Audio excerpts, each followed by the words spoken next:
Hey guys, welcome to day 2 of Parabolas. If you look at the very top, you're going to see what we're going to be working on today. Now, obviously, what's going to jump out at you is that these parabolas are going horizontally instead of vertically. So, all semester long, we've been talking about functions. Obviously, these two graphs you're looking at are not functions. This whole chapter is about equations. So, the next shape we're going to talk about are circles. Obviously, a circle is not a function. It's going to fail a vertical line test every single imaginable place you could think of. So in this chapter, we are going to be looking at equations. So what you're about to see is okay because these aren't functions. Okay, so what makes the parabola go horizontally instead of vertically? Well, if you look at the formula up here, you're going to notice that the y is squared instead of the x being squared. So this over here, this is what we're going to be dealing with. So y minus k squared equals 4p x minus h. So the y is going to be the squared variable. The x is not squared. One tricky thing with the horizontal parabolas is that your vertex is still at the point hk, where h is the number that's connected to the x, and the k is the number that's connected to the y. So we have a tendency to look at the first number first and look at the second number second. But on these, you have to, when you're trying to find the vertex, which is an xy coordinate, you have to look at the numbers in that order. You have to look at the number connected to the x. That's going to be your x value of your vertex. Then you have to look at the number that's connected to the y. Okay, that's the one thing that trips people up. Again, whatever number is in front of this x, we are going to split it into 4 times something, because that something is going to be how we're going to move to find our focus. But now our focus is going to be to the right or maybe to the left if it's flipped, but it's not going to be up or down. And then we're going to double that value to find our lattice point. So we're going to go up a certain amount or down a certain amount. And again, that amount is going to be 2p. So whatever our p value is that gets us to our focus, we're then going to double it and go up and down that amount. Again, our directrix is going to be in the opposite direction of our focus, and it's going to be a vertical line. So when we write it, we're going to write it as x equals whatever that x value is. Okay? Now, I've got 2 examples here. Both of these are not in the standard form that we need. So both of these we're going to have to rewrite using completing the square. So again, you'll notice the y is the squared term, so that's the one we're going to be completing the square with. That's the one we need a perfect square. So y squared plus 4y. Everything else is going to get booted to the other side. I'm going to leave a blank where we're going to complete the square.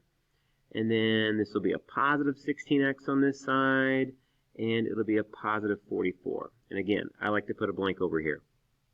All right, so what goes in the blank? Plus 4, so plus 4.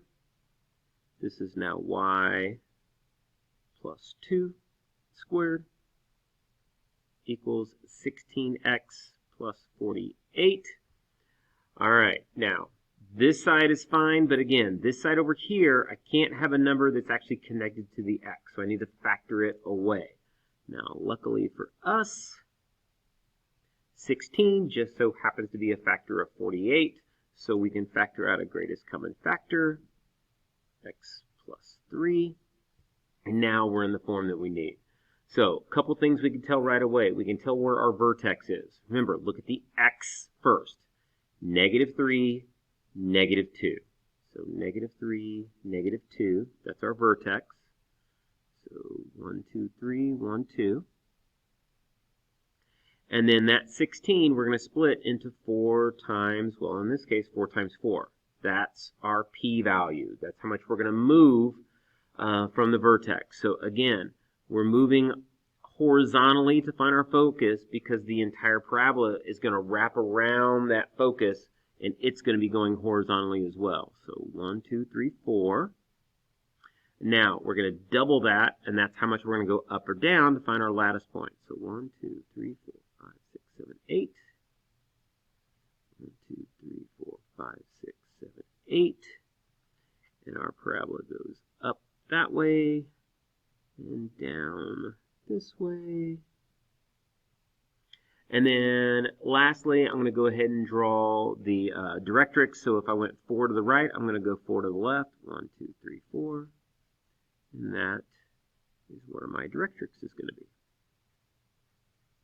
All right, so where's my focus? Well, it's this ordered pair right here. So that is the point 1, negative 2. So 1, negative 2. And where's my directrix? Well, it's this vertical line that looks like it's going through negative 7. So x equals negative 7. And that's everything I need to know about that shape. Okay? All right. Last one. Let's look at this one. Again, find the vertex, focus, directrix, and graph this. Now, actually, we're going to graph it first. At least that's what I do. I find the vertex, then I graph it, and then I write down what the focus and directrix are. So you don't necessarily have to do things in this order, just however you can obtain the information. All right, so again, y squared. So this is a horizontal parabola. All the ones today are going to be horizontal. So this is the one that I need a perfect square with. There's also this plus 4y. And then the minus 4x is going to get moved to the other side. That's it. That's all we got. This will be a plus 4. This will be a plus 4. This is now y plus 2 squared. Again, we're going to factor out a 4. So what's your vertex? Again, it's negative 1, negative 2. You got to get yourself in the habit of looking at the x parenthesis first. All right, so negative 1, negative 2. 4 times 1. That's our p-value. Positive 1. So we're going to go 1 to the right. That's our focus. We're going to go up 2, down 2. Those are our lattice points. And if I went 1 to the right for the focus, I'm going to go 1 to the left, and this is where I'm going to draw my directrix. All right, so what is my focus? Is this point 0, negative 2? And where is my directrix? Well, it's this vertical line right here that's going through negative 2. So x equals negative 2. And that's it. Okay, so take that. Take a look at your assignment. Again, you're going to have 3 that I will start off in standard form for you. So you just got to get the, practice doing the shape, finding the p-value and all that kind of stuff. Then there's going to be 3 where you have to complete the square and get it in the right form. Okay?